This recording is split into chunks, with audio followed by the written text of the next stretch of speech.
Hi everyone, this is B Harper from supermarcy.com, and you'll have to forgive me for not seeming my usual bubbly self because I'm starting to come down with a cold. But I am actually thankful that this is going to be the last What a Marvel review, and it's for a damn good movie, I find. In a previous podcast, Marcy, Bede, Jermaine and myself discussed Guardians of the Galaxy when it first came out. So I decided to make this video just to re-emphasize the points of what I liked about the movie, what didn't quite work, but overall I'm not going to say anything particularly different compared to what I did in that podcast. So forgive me if you're looking for any sort of new material or you're looking forward to me like juggling a bunch of rhinos. It's not going to happen. But I really got to applaud James Gunn for taking on this project. Guardians of the Galaxy isn't exactly what you would consider a first-string property, right? Because you have X-Men, Spider-Man, Avengers, and a couple of those other really successful Marvel films. Guardians of the Galaxy actually took what could technically be considered a third-string sort of line and like make it a string. I think it's similar to how Blade was, because if you recall, before the Wesley Snipes movie came out, Blade wasn't necessarily like a big-time character. He was more or less a supporting dude who occasionally would join forces with Spider-Man or the X-Men. So same logic applies here for Guardians of the Galaxy, and it's done to very great effect. The plot is very, very simple. It involves the chasing of a MacGuffin, basically. You know, nothing you haven't already seen before. But what makes this movie work are the characters. The characters played by Chris Pratt. I can't talk, stupid stuffy nose. Chris Pratt, Zoe Saldana, Lee Pace, Bradley Cooper, Vin Diesel, Karen Gillan, Michael Rooker. Just a really eclectic cast of characters, and they all have a special charm to them. And that's what this movie has. It has a very distinct off-kilter charm to it. And if you can make a film that doesn't necessarily fall back on, you know, the devil you know, but instead take the path of the devil you don't, it's a risky prospect, but if you can do it right, it really does pay off. And people can truly respect not just the filmmakers, not just the people involved, but also respect the property of which it comes from. I am not a big comic book fan, so I could never ever presume to know all about the Guardians of the Galaxy and everything like that. But if you ask me, considering the Guardians of the Galaxy, as I said, aren't exactly first-string property, the massive success of it is just phenomenal. It's down to the wonderful filmmaking and the wonderful actors, as well as the willingness of the audience to accept it. I really gotta give the audiences around the world a round of applause, because with the audiences can be extremely discriminate, right? So Guardians of the Galaxy had a chance of flopping before anybody saw it. That's always a very risky prospect. Making a film is a gamble no matter what you do. You're putting a lot on the line. Well, it may not necessarily be your mortgage and your first-born child or anything like that, but it still takes a lot of time and commitment. And James Gunn and co. just put their all into this movie, and it really does shine through. It is so likeable because you are attached to the characters. The characters are the ones that you get to know over time, and you get to see them forge friendships and connections and everything. It's a lovely sort of take on the superhero genre, considering this is, for all intents and purposes, an origin story. It doesn't go into each and every one of the characters' origins and try to make a great big epic out about it, because you're told these things, you're given a couple of clues, and that's it. You're ready to accept it.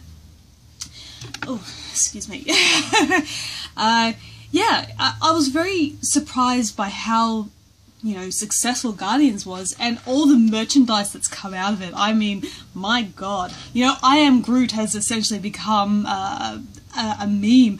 I am Groot. And I gotta applaud David Bautista for playing Drax. Bautista is kind of like The Rock in that when a wrestler goes onto the big screen, you know, people say, oh, it's a wrestler, blah, blah, blah. But if the wrestler has been known to have charisma and, you know, has a genuinely good work ethic, that translates very well onto the screen, and Dave Bautista is no exception as Drax the Destroyer. He's just... I love how literal he is. He's like, nothing goes over my head because I would catch it. You know, he can't really sort of accept subtlety. It's not part of it. It's not part of his genetic makeup. He takes everything, you know, right up. It just, there's no sort of subtlety or sarcasm with that character. It really is so endearing. And kudos again to Bautista for just, you know, putting himself out there and just being as charismatic as he possibly can. It's so awesome. Vin Diesel as Groot, well, for most of the movie, Groot just says, "I am Groot." Well, actually, he says, "I am Groot" all the time. But the intonations he puts into his lines are what helps make the character endearing, as well as the wonderful motion capture for Diesel as a tree. If some of you may recall, Vin Diesel was the voice talent for the Iron Giant in the film by the same name. So he is kind of playing the same character, but alternatively, he's playing a completely different one. There's so much a joy to life in the character of Groot, and it's little wonder because he's a tree. He's a tree. He's a symbol of life, basically. And he's perfectly counteracted by Bradley Cooper as Rocket Raccoon. Everybody loves Rocket Raccoon. Rocket Raccoon has no reason to be who he is, but he is just there. You accept him. That's that. And if you don't, well, it's your funeral. Zoe Saldana as Gamora. Loved her. She really has the ability to toe the line of toughness and vulnerability. And considering Gamora is an assassin, she has been trained by Thanos himself as his adopted daughter to go out there and do his dirty deeds. But at the same time, she has a strong moral core, and that's what separates her from Nebula, her foster sister, played by Karen Gillan. Nebula is pretty much the exact opposite. She's a sociopath. She's not a good person. Lee Pace is Ronan the Accuser. He and his hammer, that once again, he's a psychopath. He and Nebula work quite well off each other because, you know what, you can't surprise them. Well, rather, they can't surprise each other. That they know what they're all about. There's just... Oh, and of course, Chris Pratt as Peter Quill. I have a feeling that Chris Pratt's character of Star-Lord / Peter Quill is perhaps like the long-lost relative of Captain Kirk. Both of them are consummate man-whores. They can be absolutely shameless, and they do have a sense of moral ambiguity to what they do, but at the same time they are fundamentally good people. And at the end of the day, they're trying to do what is right, even if their own personal interests do play a stake in that role. But that's a human trait, and you can condemn somebody for doing what they want in their own self-interest, but that's what people do. It's something you have to accept. As for what I didn't necessarily like about the movie, well, nothing much has changed in my opinion. I do feel Nebula and Gamora should have been given a little more to do. I mean, in terms of interacting with each other, their fight is amazing.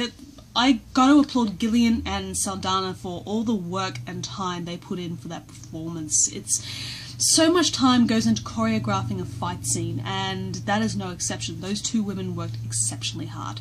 But I would have liked if these two characters had more of an interaction outside trying to beat the shit out of each other. In a sense, they sort of remind me of Kitana and Melina from Mortal Kombat. Two adopted sisters, both of which have the same sort of a surrogate father, and both of them have been trained to be assassins. They have been trained to be amoral, but one is and one isn't. It's a very interesting dynamic, and I just wish it could have been thoroughly more explored. Well, perhaps not necessarily thoroughly, but you know what I mean. What really makes this film work, though, apart from the characters, is just the tone of it. It really is just a bright, fantastical, you know, space adventure opera sort of thing. There's so much lovely stuff to look at, some great lines. Not some, but a lot of great lines. And you got a bunch of fantastic actors doing justice to the script and to the story, and really following the direction that the director has given them. It's a really well put together and very fun movie. Is it the best Marvel film? I don't think so.